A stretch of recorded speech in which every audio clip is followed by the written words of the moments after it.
Underworld सरगना दाऊद इब्राहिम के करीबी को एक बार फिर नेपाल पुलिस ने दबोच लिया है।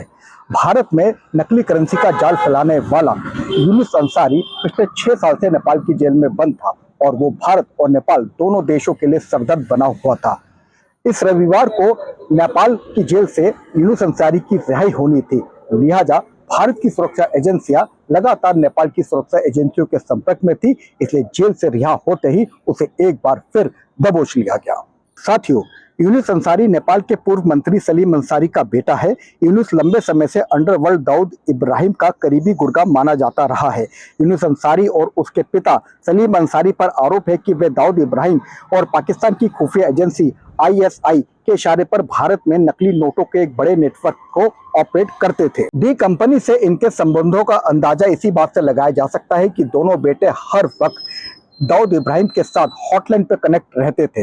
यहाँ तक कि ये भारत और नेपाल में डी कंपनी के लिए नकली करेंसी के लिए नौजवानों की भर्ती करने में एक बड़ा नेटवर्क खड़ा करने की जुगत में हमेशा रहते थे। दरअसल रविवार को सजा पूरी होने के बाद यूनुस नेपाल की जेल से छूट रहा था, जिसे लेकर भारतीय और नेपाल की खुफिया एजेंसियां अलर्ट पर थी और इसी के तहत नेपाल की केंद्रीय अनुसंधान ब्यूरो CIB उसे अवैध संपत्ति अर्जन के मामले में यूनुस को जेल से निकलते ही फिर से गिरफ्तार कर लिया।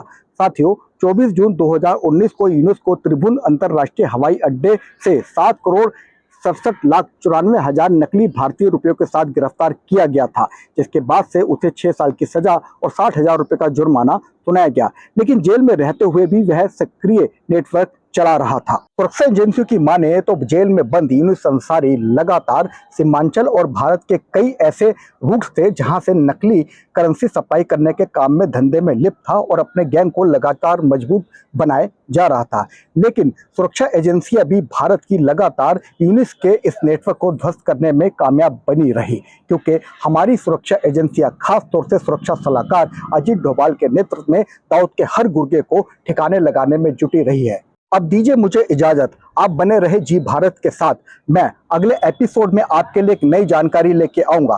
तब तक आप इस डिजिटल प्लेटफॉर्म को सब्सक्राइब करें, लाइक करें और अगर आपको यह एपिसोड अच्छा लगा हो तो कृपया इसे शेयर जरूर करें। आप सबका धन्यवाद। नमस्कार। जी भारत।